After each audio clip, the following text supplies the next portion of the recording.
All right, so here's my work in progress. Um, Last week, I described a process that I used to overcome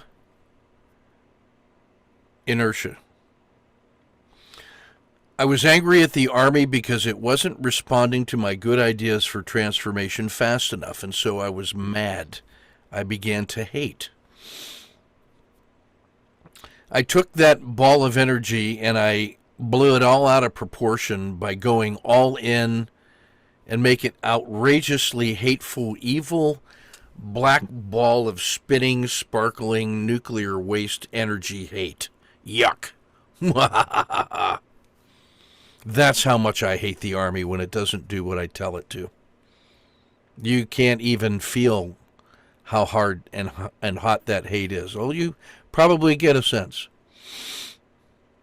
The rage of 1,000 suns.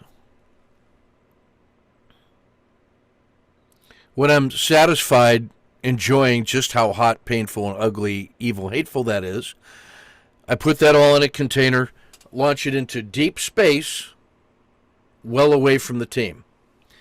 I look around inside myself, and now there is this great big gaping hole where all that rage came from. And you know what it exactly looks like? It looks like my next garden. Oh, so I fill that with good topsoil and cool, loving kindness of water and rest and relaxation. And then I plant all the seeds of the good things that I'm going to do. And I tend that garden. And then I watch those little plants getting ready to grow. And what I've learned about gardening is not much, but I do know this. You can't make those things grow faster by stretching them. So that's what I want to do, and I will monkey around with it if you let me. So when that is set, I'm done. I can just step back and just not touch those plants for a while. Watch them grow. I'm going to go watch the corn grow in Kansas. Let me know how that goes. So my job's not done, though. I have put all that stuff into deep space. The universe says, you need to do something about that. So here's what I do. I then go to deep space where it's safe to work on hate, and I turn all that energy of hate into energy. I just depersonalize. It's just energy. And energy is what you need to do work, which is to move things through space and time to create a difference that is measurable in the world. And I'm doing all that work in deep space where if it blows up, it's just me and it's not anybody else. No fallout. When I'm done with that, I can go back to the garden and see how they're doing. I got another... Oh, it turns out that every little speck of irritation I ever have, if unattended to, has the potential to grow into another ball of hate just like that. So the sooner I get on with that, the easier the work is to do. Deal with it right now. Well, what, you were going to wait and it was just going to get better? Yeah, well, sometimes things improve with benign neglect in the natural way.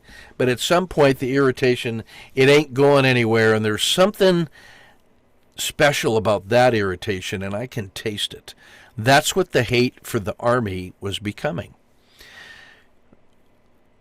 I placed that ball of hate into a cartoon character that I love, and I want good things for him. But he's funny. It's Ludwig von Mandrake, who's the crazy scientist from Donald Duck series in Disney.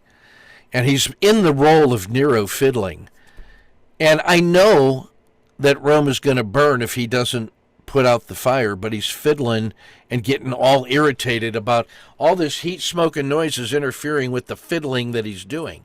So he's just raging. And I can see clearly that all you need to do is stop fiddling around, put out the fire, and then go do the next thing. Why doesn't he do that? Because he's inside of it. But because I love that guy, I just want the best. So I can just tell him, stop fiddling, put out the fire. Next. And in exchange for that gift, he holds up the mirror to me and shows me that that was just a projection. My hatred of the Army was a projection because I was slow and avoiding completing the book project that other people are relying on me to do, that put up money so that we could get a professional for editing and marketing, and I'm the long pole in the tent. I am the choke point on that. And I knew that, and I felt bad about it, and it was becoming self-disgust.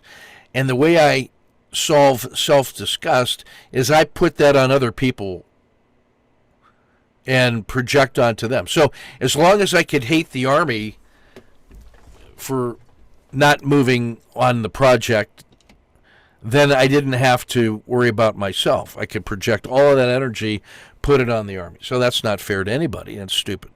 So don't do that. So that little process allows me to bundle all that hate immediately. I blow it all out of proportion, send it to deep space for work, create a garden to do the things I need to do with all that hateful energy. Then think about how to resolve the hate that I put into the world non-selfishly by figuring out what to do, and that little cartoon character helps me. So I think about that, Damien, when I think about you've identified all those bad habits of trading, and now you're going to go back through hundreds of things and study them in detail. Don't do that. You already know what they are. Make each one of those a little precious seed of insight and go plant that in the garden just like you did this week. Plant it there and let it grow and leave it alone. Go see what grows there later, but it's growing and you don't have to worry about it. The garden is going to grow that. What you got is a fresh sheet of paper on the next plot of land over there. And what I want you to consider doing is talk to my brother about the 3-day, 9-day long-term sniper. It has 3 indicators on a sheet. It uses a 9-day bar and a PSAR. Buy it when it flips, with the size of the risk being the 9-day PSAR box. Move your risk out at the right time. Study 100 symbols once a week and see which ones are approaching those seasonal changes. That's all. When you got that going, this week, or next week, then shift to the 3-day. If you're feeling froggy and you want to go just a little bit faster, the 3-day is the fast version of that. The 9-day version of that is what we are preparing for professional money managers who are moving billions of dollars around and need to do that without losing their mind and trying to chase every tick. The 9-day bar with a simple PSAR flip the way we construct it is the secret sauce. But to use the secret sauce, you have to do due diligence. And due diligence is spelled with the letters D-O. You have to do something. But the beauty is you already today cleared the deck and planted all those seeds in the garden, and they're already growing with all those bad ideas. And you don't even have to think about them anymore, because some subconscious part of your brain is already processing that.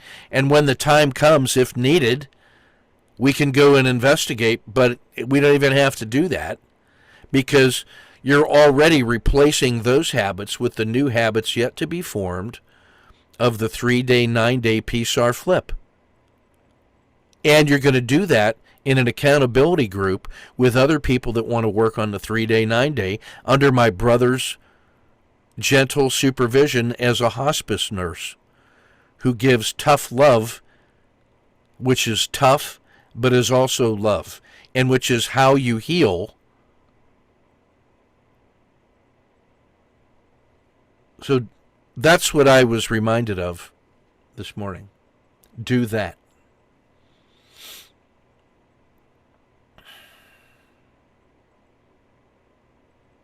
When you plant all those evil seeds in that other garden, it frees your hands to do the new work, which needs to be done now. The healing happens as a natural process of life. Trust that. If you just let it go. That's somebody else's job.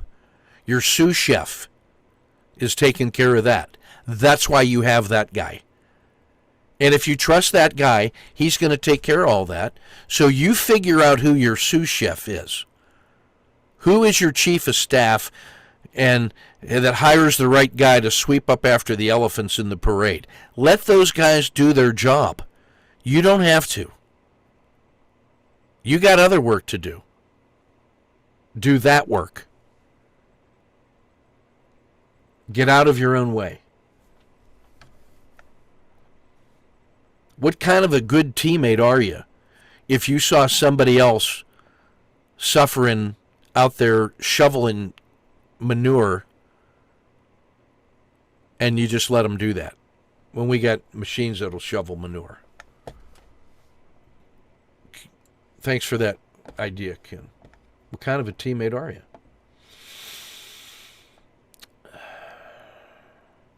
Chinlong, you reminded me that when I empty my bowl so I can do some work, it's okay to have an empty bowl and not think about trading over the weekend. I mean, I'm always thinking about trading because I see it in everything that I do. But you can run away from that empty bowl for a while because it is there just being an empty bowl. That's what it does. It doesn't care how long you leave that empty bowl in its place. Nothing has to be done. All you have to do is surrender and accept things exactly as they are, because that's what else were you going to do? Were you going to change the universe to have it in your design? Well, maybe someday. But accepting things as they are means you got to be aware of them, and then you got to acknowledge them, and then you can accept them, so you can just surrender and let the universe take care of its job, and then you empty your bowl. That's your job, and then nothing else has to happen until it's time to do the next thing. And when it's time to do the next thing, and you know it, put a period and say, that's the next thing. So while you're emptying your bowl and you're looking into the empty bowl, you're asking the question, whatever the next question is. You let the question appear in the bowl. And when you know the answer to it, you put a period on it and say, now go do that thing. If you don't know what that is, it's to do that, what I just said. Wait for the question to appear in the bowl until you're certain with a period, and then go prepare to do work. Are you ready to work? Well, prepare. When you're done preparing, you know when you are ready to work, period. Then, let's go. What do we get? You got all that hateful energy in the universe ready to go, and you're going to turn it into positive energy so we can do work. God, you don't even have to find the hate in yourself, because there's so much of it in the world that's out there just that you can tap into. You can just use all the energy of hate in the world to fuel your machine of doing good. You don't even have to generate the hate. Now, if you got hate inside you, go ahead and contribute it to the team. Thank you for that. Put it in deep space so that if it explodes, there's no fallout on us. Put the hate to work in the world on doing the next thing. We do it perfectly? Nope. That's what wabi-sabi and kintsugi means. It just means you're doing your best, and we heal it with that golden welding material that creates beauty. So there, hate. What do you think about that? You tried to break me. All you did was put me into little pieces that I put back together that's better than it was before. You're helping me out, hate. Every time you try to crush me to the ground, all it does is I turn into these little pieces that reassemble like a transformer with golden love and cooling kindness, and it's beautiful. The Niken practice is a way to do that. If you did that all the time every week and told one little 3-minute story, that's the short form of the true story circle and the aha moment. Whatever your aha moment was the thing you're supposed to come in and talk about. If we did that in a 3-minute circle with 20 people in here, that would be the short form. What we just did today was the long form of that, in which the story took its time to travel around the path. In that other one where we're going to do the work in progress with larger group, it's going to be 3-minute short story. Aesop's Fables, the Canterbury Tales, a Disney cartoon, whatever it's going to be. There are 3 skills that are needed to thrive in the world, which is already an AI world. AI is not a future thing, it's already here. And here's how I know, because I got a call from the future, and the future asked me, how in the world did you think it was okay not to tell your true stories to the world for the benefit of the universe? How did you come to the conclusion that you have the right not to tell the truth about your life to the universe, which already sees everything anyway? Who do you think you're hiding from? Or who are you kidding? What do you think you're leaving unsaid by not telling your truth? So let's get on with that and tell all of those stories, because the eternal record needs to be complete. We need to complete the record with our part of the story by telling the truth about it as best you can under the conditions of your choosing in a safe, trusted, truthful space. So if that's the future we're in which time is continuous and simultaneous in all directions, well, the most important skills for that are 3. The bronze medal goes to the English language, because it is the most important programming language.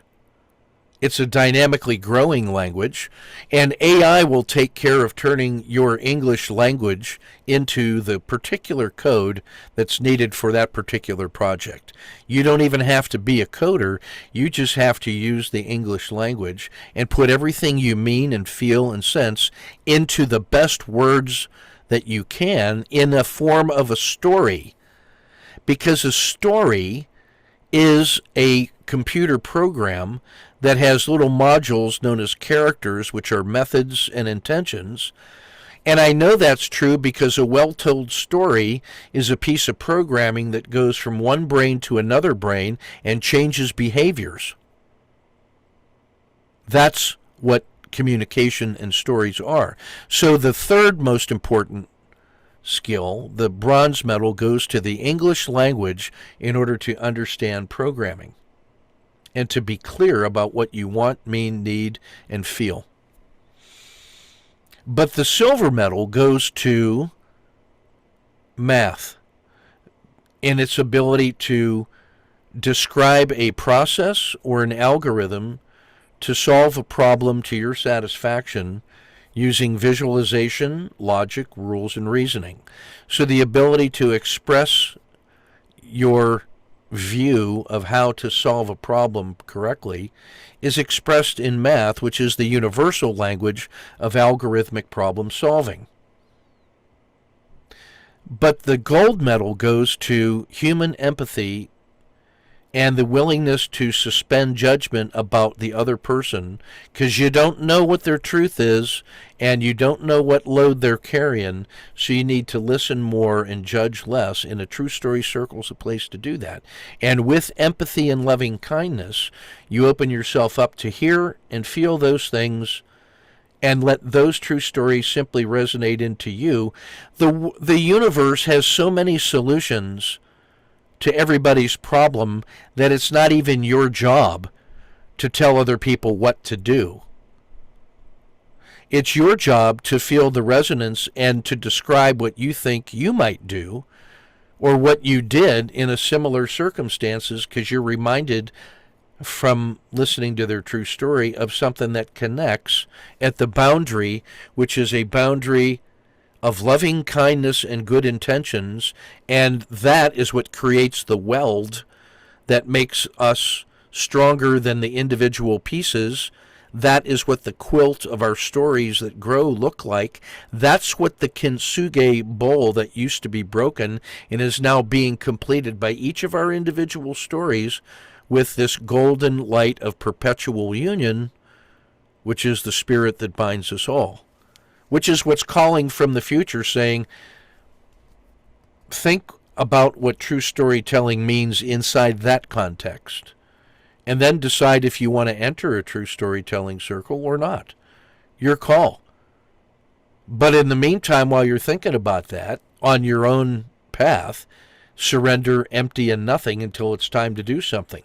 And one of the things that it might be time to do, or whenever it's time to do that, is go to your local true storytelling circle with your fellow trusted travelers who have exchanged the human trust token between them and have created safe spaces in which trust may flourish and truth may be told so that the people may thrive.